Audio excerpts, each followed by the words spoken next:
Bonjour à toutes, bonjour à tous, bienvenue dans Destin de Femme. Aujourd'hui, nous avons le privilège de recevoir Dr Pitaluga, chirurgien vasculaire, fondateur de Paris Veine Institut, spécialiste reconnu du traitement des varices, notamment par la méthode ASVAL. Son approche innovante préserve la veine saphène, limite les douleurs, les hospitalisations et met le confort du patient au cœur du soin. Nous allons explorer non seulement son parcours, mais surtout ce que son travail signifie pour le bien-être des femmes, celles qui souffrent en silence, celles qui cherchent à retrouver confort, confiance et vitalité dans leurs jambes, mais aussi leur corps. Bonjour. Bonjour. Merci à vous d'avoir accepté notre invitation dans Destin de Femme. Est-ce que vous pouvez nous parler de votre formation et ce qui vous a conduit à vous spécialiser en chirurgie vasculaire et en varices? Merci de l'invitation tout d'abord. Alors moi je suis chirurgien vasculaire comme vous l'avez mentionné. C'est-à-dire que j'ai fait une spécialisation pendant le cursus de chirurgie en vasculaire. Et dans l'activité de vasculaire, il y a à la fois le traitement des artères, des problèmes artériels, donc on fait des pontages, on traite des varices de l'aorte, et puis le traitement des veines et essentiellement le traitement des varices. Oui. Est-ce que vous avez vu des modèles femmes dans votre vie qui vous ont influencé pour cette spécialité? Alors il y a très peu de femmes. C'est pour ça que je vous pose la question. Où j'ai fait la chirurgie. Oui. Alors j'avais pas un modèle, mais j'avais une collègue avec qui j'ai fait une partie de mon internat qui était une femme. Et donc j'ai été très ami avec elle et on a fait une partie du parcours ensemble. Et donc je sais ce que représente l'engagement de la chirurgie pour une femme. Ça oui, c'est certain. À quel moment vous avez estimé que les traitements traditionnels des varices avaient besoin d'évoluer pour offrir plus de confort et plus de respect du corps? Alors, le traitement des varices, c'était quelque chose de très typé. C'est le même type d'intervention depuis 100 ans pour tout le monde. Et donc, c'est ce qu'on m'a appris, c'est ce que j'ai appliqué. Et en regardant un peu les résultats que ça donnait, j'étais pas très satisfait. Les résultats étaient inconstants. Il y avait beaucoup de récidives de varices, ce qui est connu. Mais les chirurgiens évaluent rarement leurs résultats à moyen ou à long terme. Ce que j'ai fait parce que j'ai mis au point une technique de microchirurgie. Donc, en revoyant les patients, je me suis aperçu qu'il y avait des taux de récidive énormes et surtout certaines femmes étaient aggravées après. Et donc en creusant un petit peu les choses, je me suis aperçu que le principe sur lequel on avait basé le traitement des varices était un principe qui n'était pas correct. Oui. Mais dites-moi si j'ai raison, j'ai l'impression qu'il y a plus de varices chez les femmes que chez les hommes, c'est vrai? Alors, il y a autant de varices chez les hommes que chez les femmes, mais on opère beaucoup plus de femmes parce qu'elles ont des varices plus tôt.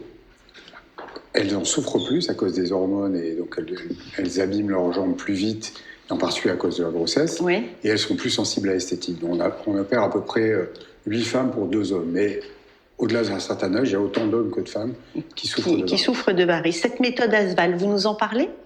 Alors le principe de la méthode ASVAL, c'est de ne traiter que les branches de la veine principale qui s'appelle la veine saphène, que normalement on retire, parce qu'on pense que c'est cette veine qui est à l'origine du gonflement des branches qui donnent les varices.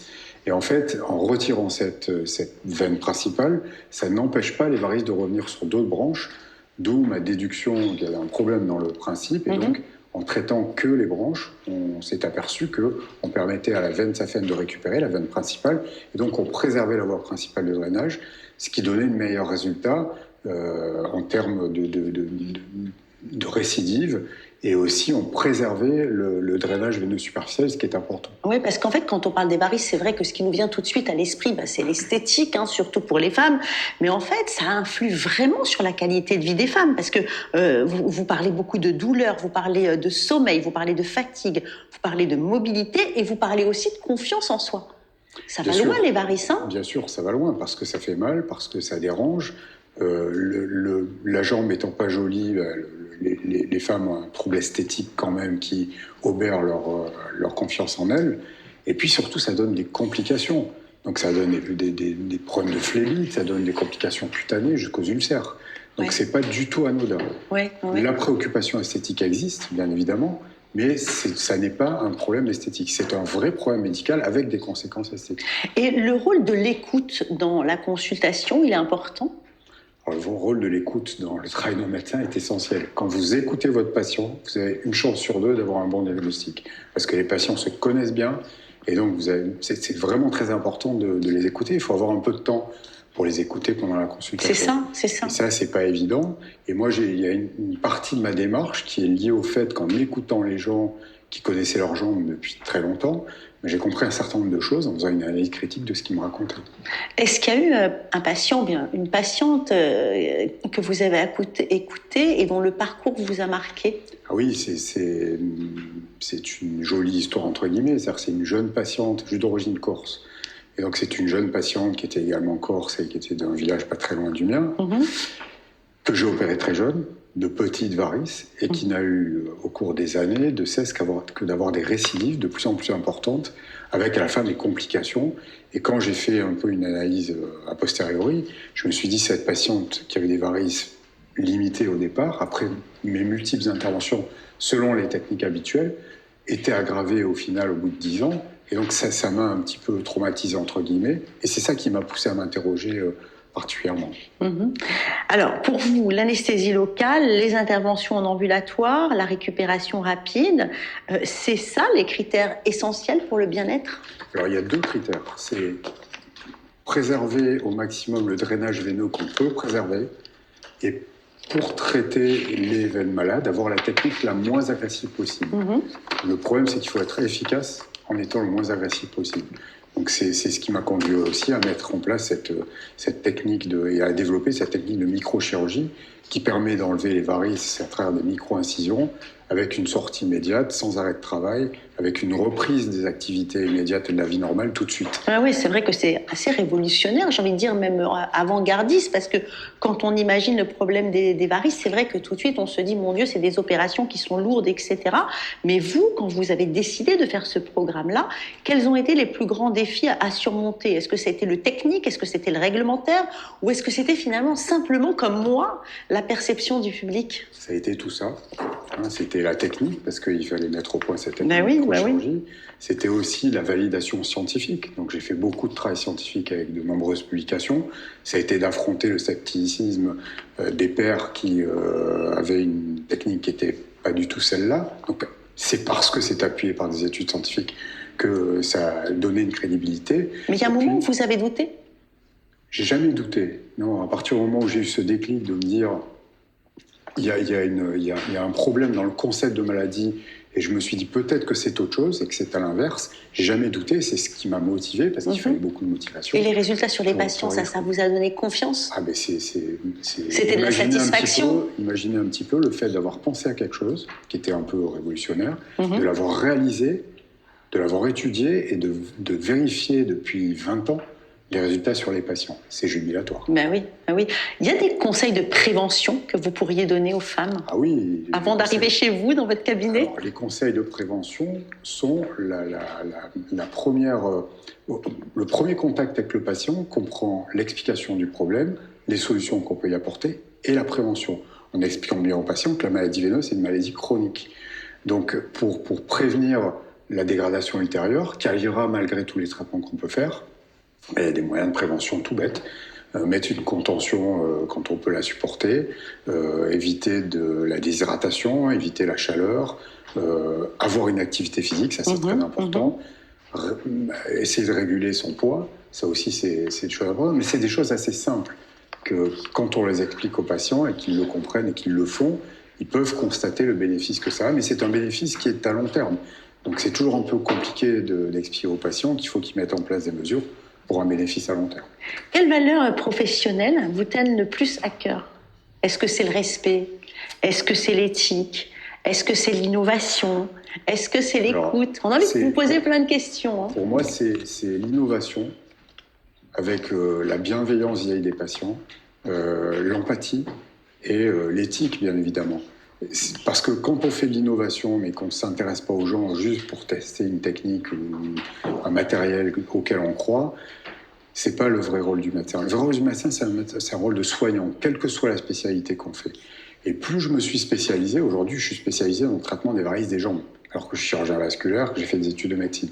Et plus je me suis spécialisé là-dedans, avec une approche mini-invasive, Et plus j'ai écouté les gens, plus je me suis aperçu que la prise en charge devait être holistique.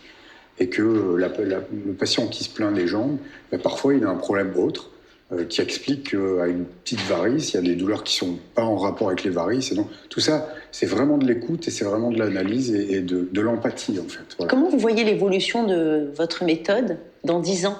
Alors ça, j'ai une vraie interrogation parce que ça fait des années, ça fait 20 ans que je l'ai décrite, que j'ai publiée. Oui. Il y a un problème de prise en charge par la sécurité sociale qui fait que, en fait, même si les autres chirurgiens connaissent la méthode et connaissent mes travaux, ben, ils ne le font pas parce que c'est difficile en dehors de la sécu de le faire.